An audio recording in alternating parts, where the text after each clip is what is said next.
Так, сегодня 22 июля, Калуга. Это вот улица Глаголева, а вот в эту сторону улица Переходная. Вот мы вчера снимали здесь лунный пейзаж.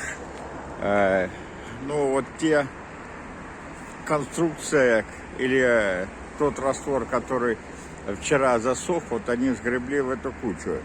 Но по всей вероятности появился новый проект, и вот мы видим, что гораздо меньше будет тротуар. Почему все это происходит? Ну, из-за того, что, наверное, нет четкого проектирования.